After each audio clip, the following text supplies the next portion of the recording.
Social contract theory कि Hobbs ने social contract theory क्यों दी, और हॉब्स ने अपनी सोशल कॉन्ट्रैक्ट थ्योरी में रूलर को एब्सोल्यूट अथॉरिटी क्यों दी, और हॉब्स के सोशल कॉन्ट्रैक्ट थ्योरी पर कौन से क्रिटिसिज्म हुए, इन सब को आज की इस वीडियो में डिस्कस करेंगे। तो वीडियो एंड तक जरूर देखिएगा। अगर आप इस चैनल पर नए हैं तो इस चैनल को सब्सक्राइब कीजिए, और अगर आपको ये वीडियो पसंद आई हो तो वीडियो को लाइक और शेयर और कमेंट करना मत भूलिएगा। और अगर आप पॉलिटिक्स, फिलोसफी और करंट अफेयर्स के टॉपिक में इंटरेस्टेड है तो इस चैनल को सब्सक्राइब करना मत भूलिएगा। अब देखिए, थॉमस हॉब्स जो कि एक इंग्लिश फिलोसोफर है, इनकी बर्थ 1588 में हुई। इन्होंने एजुकेशन ऑक्सफोर्ड यूनिवर्सिटी में हासिल की। अब इनके जो पॉलिटिकल फिलोसफी में जो मेन कंट्रीब्यूशन है वो है इनकी सोशल कॉन्ट्रैक्ट थ्योरी। अब सोशल कॉन्ट्रैक्ट थ्योरी है क्या, और ये सोशल कॉन्ट्रैक्ट थ्योरी आखिरकार हॉब्स ने दी क्यों, इसकी रीजन क्या थी, और सोशल कॉन्ट्रैक्ट थ्योरी में स्टेट ऑफ नेचर को किस तरह एक्सप्लेन करते हैं थॉमस हॉब्स, इन सब को डिस्कस करेंगे। सबसे पहले देखते हैं बैकग्राउंड। तो बैकग्राउंड में देखते हैं कि हॉब्स के टाइम पीरियड में इंग्लैंड में एक सिविल वॉर चल रही थी। अब ये सिविल वॉर क्यों चल रही थी? ये सिविल वॉर गवर्नेंस और अथॉरिटी के इशू के ऊपर चल रही थी कि अथॉरिटी किसके पास होगी। ये सिविल वॉर थी किसके दरमियान थी? ये पार्लियामेंटेरियंस और रॉयलिस्ट के दरमियान थी, और इस सिविल वॉर की वजह से पूरे इंग्लैंड में एक पॉलिटिकल कैओस था। अब हॉब्स क्या चाहता है? हॉब्स ने सोशल कॉन्ट्रैक्ट थ्योरी दी कि किस तरह एक सोसाइटी में ऑर्डर को मेंटेन किया जा सकता है। देखिए, अब बैकग्राउंड में हम लोगों ने क्या देखा? बैकग्राउंड में यही है कि उस टाइम यानी हॉब्स के टाइम पीरियड में इंग्लिश सिविल वॉर चल रही थी। सिविल वॉर किसके? पार्लियामेंटेरियंस और रॉयलिस्ट के दरमियान चल रही थी। किस इशू के ऊपर? अथॉरिटी के इशू। इसी चीज से इन्फ्लुएंस होकर हॉब्स ने क्या दिया? हॉब्स ने दिया सोशल कॉन्ट्रैक्ट थ्योरी। अब सोशल कॉन्ट्रैक्ट थ्योरी है क्या? सोशल कॉन्ट्रैक्ट थ्योरी को समझने से पहले हमें सबसे पहले स्टेट ऑफ नेचर क्या है, स्टेट ऑफ नेचर में जो सिटीजन्स है उनकी सिचुएशन क्या, इस चीज को समझेंगे, फिर सोशल कॉन्ट्रैक्ट थ्योरी पे जाएंगे। तो स्टेट ऑफ नेचर सबसे पहले है क्या, एक ब्रीफ डेफिनेशन देखेंगे, बाद में इसको एक्सप्लेन करेंगे। तो सबसे पहले स्टेट ऑफ नेचर एक हाइपोथेटिकल कंडीशन है। स्टेट ऑफ नेचर एक हाइपोथेटिकल कंडीशन है। स्टेट ऑफ नेचर रियलिटी में एग्जिस्ट नहीं करती और ना ही हिस्ट्री में एग्जिस्ट करती है। ये एक हाइपोथेटिकल कंडीशन है। अब स्टेट ऑफ नेचर में कोई गवर्नमेंट नहीं होती और कोई अथॉरिटी नहीं होती कि जो ऑर्डर को इस्टेब्लिश कर सके। और स्टेट ऑफ नेचर में रिसोर्सेज क्या है? रिसोर्सेज लिमिटेड रिसोर्सेज होने की वजह से लोग क्या करते हैं? कंपटीशन करते। अब इस कंपटीशन की वजह से क्या हो जाता है? वॉर क्रिएट होता है। अब इस कंपटीशन की वजह से war of all against all, यानी हर शख्स दूसरे शख्स के खिलाफ हो जाता है, जिसे हॉब्स एक्सप्लेन करता है कि war of all against all. अब इस कंडीशन में जो इंडिविजुअल है उसकी लाइफ कैसी है? हॉब्स इसको इन वर्ड्स में एक्सप्लेन करता है कि इंडिविजुअल की लाइफ इस कंडीशन में solitary, poor, नेस्टी, British and short, in 5 words में हॉब्स ने उस इंडिविजुअल का जो कि स्टेट ऑफ नेचर में है उसकी लाइफ को डिस्क्राइब। अब हम वन बाय वन डिस्कस करेंगे कि कंपटीशन क्यों था, war of all against all क्यों था, कॉन्फ्लिक्ट, और उसके बाद उस इंडिविजुअल की लाइफ कैसी थी स्टेट ऑफ नेचर में। वन बाय वन डिस्कस करेंगे। तो सबसे पहले आते हैं कंपटीशन, कि कंपटीशन क्यों था। तो हॉब्स कहता है कि स्टेट ऑफ नेचर में हर इंडिविजुअल की जो फिजिकल और मेंटल एबिलिटीज है वो इक्वल है। अब फिजिकल और मेंटल एबिलिटी जब सबकी इक्वल होगी तो वो सब क्या करेंगे? वो सारे इंडिविजुअल क्या करेंगे? लिमिटेड रिसोर्सेज के लिए कंपटीशन करेंगे और हर शख्स अपने इंटरेस्ट को परस्यू करेगा। अब कंपटीशन की वजह से क्या होगा? डिस्ट्रेस क्रिएट होगा इंडिविजुअल्स के दरमियान, और यही डिस्ट्रेस कॉन्फ्लिक्ट की रीजन बनेगी, क्योंकि इंडिविजुअल के दरमियान कॉन्फ्लिक्ट क्रिएट कर देगी। इस चीज में हम लोगों ने समझा कि आखिरकार इंडिविजुअल कंपटीशन में क्यों आ रहे हैं। इंडिविजुअल लिमिटेड रिसोर्सेज के लिए कंपटीशन कर रहे हैं। उस कंपटीशन की वजह से वो क्या कर रहे हैं? डिस्ट्रेस क्रिएट हो रहा है उनमें। उस डिस्ट्रेस क्रिएट होने की वजह से कॉन्फ्लिक्ट तक बात जा रही है। अब उस कंपटीशन की वजह से इंडिविजुअल एक दूसरे के एनिमीज बन जाएंगे। एनिमीज बनने की वजह से वो एक दूसरे को क्या करेंगे? डिस्ट्रॉय करने की कोशिश करेंगे। अब जब डिस्ट्रॉय करेंगे तो जाहिर सी बात है कॉन्फ्लिक्ट होगा। अब कॉन्फ्लिक्ट में यहाँ एक चीज याद रखे, यानी कॉन्फ्लिक्ट शुरू होने से पहले ही एक इंडिविजुअल क्या करेगा? प्रीएम्प्टिव स्ट्राइक लॉन्च कर देगा against his enemies. Pre-emptive strike का मतलब है कि आप किसी पर अटैक कर दो। प्रीएम्प्टिव स्ट्राइक का मतलब है कि उसके अटैक करने से पहले ही आप उस पर अटैक कर दो। ये होता है प्रीएम्प्टिव स्ट्राइक। और आप ये अटैक इसलिए करते हो ताकि उसको कंप्लीटली डिस्ट्रॉय कर दो और वो इस एबल ना हो कि वो आप पर अटैक करे। तो जब कॉन्फ्लिक्ट क्रिएट होगा तो तभी थॉमस हॉब्स कहता है कि अब होगा war of all against all, यानी हर शख्स दूसरे शख्स के खिलाफ एक जंग लड़ेगा इन रिसोर्सेज के लिए। और यहाँ पर स्टेट ऑफ नेचर में कांस्टेंट फियर प्रोड्यूस हो जाएगी, और इस फियर की वजह से स्टेट ऑफ नेचर में जो ऑर्डर है वो कंप्लीटली डिस्ट्रॉय हो जाएगा, यानी स्टेट ऑफ नेचर में कोई ऑर्डर होगा ही नहीं। तो इसी वजह से हॉब्स क्या कहते हैं, हॉब्स कहते हैं कि यहाँ पर देखिए war of all against all start हो गई। तो लाइफ क्या हो जाएगी, यहाँ पर लाइफ हो जाएगी solitary, poor, नेस्टी, British and short. तो लाइफ ये हो जाएगी इंडिविजुअल की, क्योंकि war of all against all start हो चुकी है स्टेट ऑफ नेचर में। अब इसी को कंटिन्यू करते हुए हॉब्स क्या कहते हैं, हॉब्स कहते हैं कि एक इंडिविजुअल क्या है, रैशनल है, और रैशनल होने के साथ ही वो सेल्फ इंटरेस्ट को देखेगा कि अगर उसका सेल्फ इंटरेस्ट प्रिजर्व हो रहा है वो अपने सेल्फ इंटरेस्ट को मैक्सिमाइज करेगा। अगर वो अपने सेल्फ इंटरेस्ट को मैक्सिमाइज कर रहा है, इसमें अगर वो किसी और को डिस्ट्रॉय भी कर दे तो वो करने के लिए तैयार है, क्योंकि उसका इंटरेस्ट सर्व हो रहा है। इसी को थॉमस हॉब्स कनेक्ट कर रहे हैं कि स्टेट ऑफ नेचर में राइट और रॉन्ग, जस्ट और अनजस्ट, इसका कंसेप्ट ही नहीं है कि ये राइट है, ये रॉन्ग है, ये जस्ट है, ये अनजस्ट है, बल्कि यहाँ पर सिर्फ सेल्फ इंटरेस्ट को प्रिजर्व किया जा रहा है। अगर आपका सेल्फ इंटरेस्ट प्रिजर्व हो रहा है, आप कुछ भी कर सकते हो, चाहे वो सही है, गलत है, या जस्ट है, अनजस्ट है, कुछ भी आप कर सकते हो स्टेट ऑफ नेचर में। इसी चीज को हॉब्स आगे लेकर जा रहे हैं। हॉब्स कहता है कि लेक ऑफ ट्रस्ट, ये सारी चीजें देखिए, कंपटीशन, फिर वॉर, फिर सेल्फ इंटरेस्ट को प्रिजर्व करना, ये सारी चीजें जब होंगी तो लेक ऑफ ट्रस्ट सबसे बड़ी चीज, जिसके बाद पीसफुल कोएग्जिस्टेंस इम्पॉसिबल हो जाएगी। स्टेट ऑफ नेचर में पीसफुल कोएग्जिस्टेंस इम्पॉसिबल हो जाएगी, क्योंकि ट्रस्ट ही नहीं है। एक इंडिविजुअल दूसरे इंडिविजुअल पर ट्रस्ट नहीं कर सकता, क्योंकि ट्रस्ट ही खत्म हो गया, और एक कंटिन्यूअस वॉर चलेगी इस स्टेट ऑफ नेचर में। अब इंडिविजुअल क्या करेंगे, देखिए हॉब्स कहता है कि इंडिविजुअल क्या है, रैशनल है। अब इंडिविजुअल की यही कोशिश होगी कि पीस को अचीव किया जाए। अब पीस को वो क्यों एस्टेब्लिश करेगा, पीस को वो इसलिए एस्टेब्लिश करेगा ताकि इस स्टेट ऑफ नेचर को अवॉइड किया जाए। यानी इंडिविजुअल की यही कोशिश होगी कि स्टेट ऑफ नेचर को अवॉइड किया जाए और क्या इस्टेब्लिश हो, पीस इस्टेब्लिश हो। इन सारी चीज़ों को देखने के बाद इंडिविजुअल क्या डिसाइड करेंगे कि स्टेट ऑफ नेचर से हमें दूर जाना चाहिए, इस स्टेट ऑफ नेचर से हमें निकलना चाहिए, एक पीसफुल सोसाइटी इस्टेब्लिश करनी चाहिए हमें। तो तब वो क्या करेंगे, तब वो करेंगे सोशल कॉन्ट्रैक्ट। अब वो सोशल कॉन्ट्रैक्ट कर क्यों रहे हैं, सोशल कॉन्ट्रैक्ट वो इसलिए कर रहे हैं कि पीस को एस्टेब्लिश किया जाए। तो यहाँ तक हम लोगों ने स्टेट ऑफ नेचर को एक्सप्लेन किया। अब इसके आगे हम डिस्कस करेंगे कि सोशल कॉन्ट्रैक्ट अब है क्या, और कौन सोशल कॉन्ट्रैक्ट करेगा, और उसमें कंडीशंस क्या होंगी, रूल कौन करेगा, और किस तरह रूल करेगा वो। अब Hobbes social contract theory, Hobbes की सोशल कॉन्ट्रैक्ट थ्योरी देखिए, हॉब ने सोशल कॉन्ट्रैक्ट थ्योरी अपने एक फेमस वर्क में लवायतन, जो कि उसने 1651 में पब्लिश की, यहाँ पर ये कंसेप्ट देते हैं वो सोशल कॉन्ट्रैक्ट थ्योरी का कंसेप्ट। अब इस सोशल कॉन्ट्रैक्ट में होता क्या है, सोशल कॉन्ट्रैक्ट में हॉब्स हमें बताते हैं कि इंडिविजुअल एक कॉन्ट्रैक्ट करते हैं, इंडिविजुअल एक एग्रीमेंट का साइन करते हैं। अब इस एग्रीमेंट में क्या होता है, इस एग्रीमेंट में ये होता है कि वो एक सोसाइटी और एक गवर्नमेंट इस्टेब्लिश करते हैं। इस एग्रीमेंट की वजह से वो एक गवर्नमेंट इस्टेब्लिश करते हैं। अब वो गवर्नमेंट किसकी होगी ये हम डिस्कस करेंगे। अभी यहाँ तक हम लोगों ने सिर्फ ये डिस्कस किया कि स्टेट ऑफ नेचर क्या था, स्टेट ऑफ नेचर में कौन सी सिचुएशन किस तरह थी।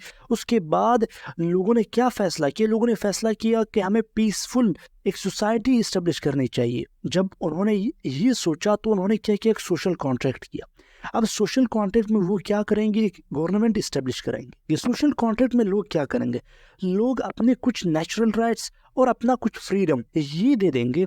इसके एक्सचेंज में इनको क्या मिलेगा, इसकी एक्सचेंज में इनको मिलेगा प्रोटेक्शन, इसके एक्सचेंज में इनको मिलेगी सिक्योरिटी, और इसके एक्सचेंज में इन्हें ये भी मिलेगा कि ये कभी भी स्टेट ऑफ नेचर में वापस नहीं जाएंगे, ये अवॉइड कर लेंगे स्टेट ऑफ नेचर को। इन्होंने दो चीज़ें दी, नेचुरल राइट्स दिए अपने और फ्रीडम दिए। इसके एक्सचेंज में इन्हें क्या मिला, इन्हें मिला प्रोटेक्शन और सिक्योरिटी। अब देखिए, जिस तरह हम लोगों ने सोशल कॉन्ट्रैक्ट के स्टार्ट में ये बात की थी कि लोग क्या करेंगे, गवर्नमेंट इस्टेब्लिश करेंगे।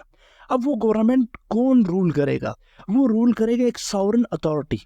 अब ये सॉवरेन अथॉरिटी क्या होगी, ये सॉवरेन अथॉरिटी एक सिंगल रूलर होगा, ये एक सिंगल रूलर होगा जो कि क्या करेगा, लॉ एंड ऑर्डर को मेंटेन करेगा। अब लॉ एंड ऑर्डर के अलावा इस सॉवरन अथॉरिटी के पास सिग्निफिकेंट पावर्स होंगे, इस सॉवरन अथॉरिटी के पास अनलिमिटेड पावर होंगे। अब सॉवरन करेगा क्या, सॉवरन के जो मेन फंक्शन है उनमें लॉ को इन्फोर्स करेगा, डिस्प्यूट्स को रिजॉल्व करवाएगा और इंश्योर करेगा कि सेफ्टी ऑफ इंडिविजुअल, यानी इंडिविजुअल की जो सेफ्टी है इसको इंश्योर करेगा सॉवरन।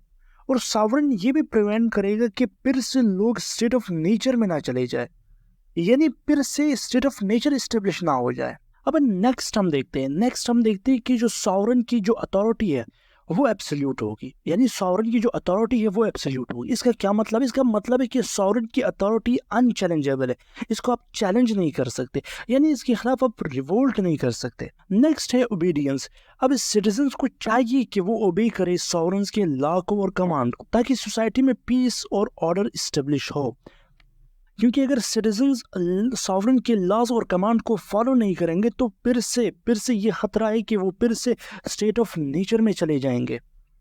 अब नेक्स्ट जो मोस्ट इंपॉर्टेंट चीज़ है वो है कंसेंट। थॉमस हॉब्स क्या कहते हैं, थॉमस हॉब्स कहते हैं कि सॉवरन को अथॉरिटी किसने दी, सॉवरन को अथॉरिटी तब मिली जब लोगों ने सोशल कॉन्ट्रैक्ट किया।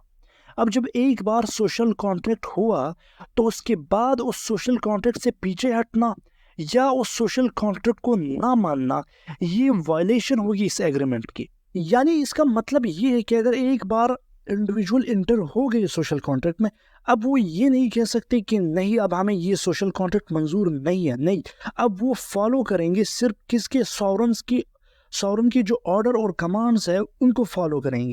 अगर वो फॉलो नहीं करेंगे तो सॉवरन के पास ये हक है कि उन्हें पनिशमेंट दे सकता है, सॉवरन के पास ये राइट है कि उन्हें पनिशमेंट दे सकता है उन लोगों को। तो ये थी सोशल कॉन्ट्रैक्ट थ्योरी। यानी पहले हम लोगों ने हॉब्स के बैकग्राउंड को डिस्कस किया कि आखिरकार हॉब्स ने ये सोशल कॉन्ट्रैक्ट थ्योरी दी क्यों। उसके बाद हम लोगों ने स्टेट ऑफ नेचर को डिस्कस किया। स्टेट ऑफ नेचर के बाद जब सोशल कॉन्ट्रैक्ट थ्योरी हुई और जब सॉवरन को पावर मिली तो कौन कौन से पावर सॉवरन को दिए गए।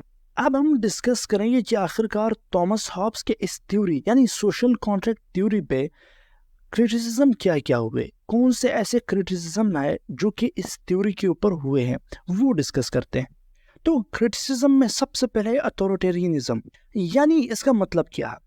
देखिए हॉब्स ने जो सॉवरन का कंसेप्ट दिया अपने सोशल कॉन्ट्रैक्ट थ्योरी में, कुछ राइटर्स का मानना है कि सॉवरन को एब्सोल्यूट अथॉरिटी दी गई। अगर आप किसी को भी एब्सोल्यूट अथॉरिटी दे दोगे तो ज़्यादा चांसेस इस चीज़ के कि वो अपने पावर को मिसयूज़ करेगा। यानी जब वो अपने पावर को मिसयूज़ करेगा तो वो इंडिविजुअल के राइट को क्या करेगा, सप्रेस करेगा और एक अथॉरिटेरियन रजीम बनाएगा। तो अगर आप हॉब्स के सॉवरन का कंसेप्ट देख ले कि हमें सॉवरन को पावर देना चाहिए, हॉब्स ने जो सोशल कॉन्ट्रैक्ट में हमें कहा है, तो अगर हम पावर एक सॉवरन को दे देंगे, अगर उसे एब्सोल्यूट अथॉरिटी हम दे देंगे तो वो क्या है, तो उस पावर को वो मिसयूज़ करेगा। जब उस पावर को मिसयूज़ करेगा तो इंडिविजुअल के राइट को सप्रेस कर देगा। उसके सोशल कॉन्ट्रैक्ट का जो सबसे बड़ा डीमेरिट है वो क्या है, वो ये है कि लेक ऑफ अकाउंटेबिलिटी। देखिए हॉब्स ने कहा कि सॉवरन को एब्सोल्यूट अथॉरिटी दे दो, अगर हम उसे एब्सोल्यूट अथॉरिटी दे देंगे तो सॉवरन को अकाउंटेबल कौन करेगा, सॉवरन के ऊपर जो चेक एंड बैलेंस का मैकेनिज्म है वो किस तरह होगा। यानी सॉवरन को आपने जस्टिस सिस्टम से ही ऊपर रख दिया, हर चीज से सॉवरन को आपने ऊपर कर दिया, तो सॉवरन को कंट्रोल कौन करेगा, सॉवरन के ऊपर चेक एंड बैलेंस किसका होगा। तो इस चीज को भी हॉब्स ने एक्सप्लेन नहीं किया। अब नेक्स्ट जो चीज़ है, नेक्स्ट है कि हॉब्स ने जो ह्यूमन नेचर की जो एनालिसिस की है वो कम्प्लीटली सही नहीं है। स्टेट ऑफ नेचर में हॉब्स ने जिस तरह कहा कि ह्यूमन नेचर इस तरह है, यानी ह्यूमन नेचर सेल्फिश है, ह्यूमन नेचर सेल्फ इंटरेस्ट को प्रिजर्व करता है, ह्यूमन नेचर एग्रेसिव है। अगर हम रियलिटी में देख ले, रियलिटी में ये बात सही है कि ह्यूमन सेल्फिश है, बट इसके साथ ये भी है कि ह्यूमन में सिंपैथी का भी एक फैक्टर है, ह्यूमन में लव का फैक्टर भी है, ह्यूमन में सिंपैथी का फैक्टर भी है, ह्यूमन में कॉर्पोरेशन का फैक्टर भी है। ये नहीं है कि ह्यूमन सिर्फ सेल्फिश है, सिर्फ एग्रेसिव है या सिर्फ सेल्फ सेंटर है। तो हॉब्स ने सिर्फ एक साइड पे फोकस किया, दूसरे साइड को बिल्कुल ही हॉब्स ने इग्नोर किया। तो इस एनालिसिस को आप करेक्ट नहीं मान सकते जो कि सिर्फ एक साइड पे फोकस कर ले। अब इसके अलावा अगर हम एक क्वेश्चन कर ले, इसी से रिलेटेड अगर हम एक क्वेश्चन कर ले, देखिए हॉब्स ने क्या कहा, हॉब्स ने कहा ह्यूमन नेचर सेल्फिश है, हॉब्स ने कहा ह्यूमन नेचर एग्रेसिव है, हॉब्स ने कहा ह्यूमन सेल्फ सेंटर्ड है, ह्यूमन अपनी सेल्फ इंटरेस्ट को प्रिजर्व करता है। तो अगर इन सारी चीज़ों को हम करेक्ट मान लें कि सही है, ये बात सही है, तो फिर हॉब्स ने डायरेक्टली कहा कि ह्यूमंस ने कॉन्ट्रैक्ट कर दिया, सोशल कॉन्ट्रैक्ट डेवलप कर दिया, एक एग्रीमेंट कर लिया। तो क्या ये पॉसिबल है कि वो लोग जो सेल्फिश हो, वो लोग जो एग्रेसिव हो, या वो लोग जो सेल्फ इंटरेस्ट को प्रिजर्व करते हो सिर्फ, कि वो फिर कॉन्ट्रैक्ट कर ले एक ही दिन में वो चेंज हो जाए? तो ये इम्पॉसिबल सी बात है। तो ये भी एक बहुत बड़ा लूप होल है कि जो हॉब्स ने जिसका आंसर नहीं दिया, कि अगर वो लोग, अगर आप ह्यूमन नेचर को इतना ही नेगेटिवली एक्सप्लेन कर रहे हो, तो उस ह्यूमन नेचर में या उस ह्यूमन ने फिर किस तरह कॉन्ट्रैक्ट किया? और उसी ह्यूमन ने जो कि पहले एग्रेसिव था, सेल्फिश था, अब वो कॉन्ट्रैक्ट के बाद 100% करेक्ट हो गया, ये किस तरह हो सकता है? ये एक बहुत बड़ा क्वेश्चन है और लूप होल है किसका? हॉब्स के सोशल कॉन्ट्रैक्ट में। क्योंकि जितने भी आप सोशल चेंजेस देखते हैं, देखिए social changes single with in a single day नहीं हो सकते, सोशल चेंजेस इतने रैपिडली नहीं हो सकते, सोशल चेंजेस एक बहुत ही लाइफ लॉन्ग स्ट्रगल होती है। सोशल चेंज सिंगल डे में कुछ भी चेंज नहीं होता। अब नेक्स्ट जो इशू है हॉब्स के सोशल कॉन्ट्रैक्ट थ्योरी में, एक और इशू है। वो इशू क्या है? वो इशू ये है कि देखिए लव्स कॉन्ट्रैक्ट का क्या मतलब है, कि लव्स कॉन्ट्रैक्ट को समझिए आप, कि लव्स कॉन्ट्रैक्ट का मतलब क्या है। लव्स कॉन्ट्रैक्ट का मतलब है कि उसमें दो पार्टीज इन्वॉल्व होंगी, यानी दो अपोजिट साइड्स इन्वॉल्व होंगे पर कॉन्ट्रैक्ट में। बट अगर हम हॉब्स के सोशल कॉन्ट्रैक्ट को देखें, हॉब्स का सोशल कॉन्ट्रैक्ट वन साइडेड है, यूनिलैटरल है। क्वेश्चन ये कि वन साइडेड किस तरह? वन साइडेड इस तरह है कि हॉब्स ने सॉवरन को बिल्कुल ही कॉन्ट्रैक्ट से बाहर रखा हुआ। देखिए कॉन्ट्रैक्ट, हॉब्स के कॉन्ट्रैक्ट में लोग कॉन्ट्रैक्ट करते, इसमें सॉवरन इन्वॉल्व नहीं होता, यानी जो रूलर होता है वो कॉन्ट्रैक्ट में इन्वॉल्व नहीं होता।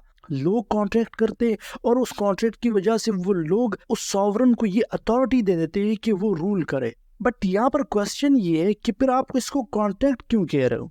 कॉन्ट्रैक्ट का मतलब तो ये है कि दो अपोजिट पार्टीज दोनों ही इसमें शामिल हो।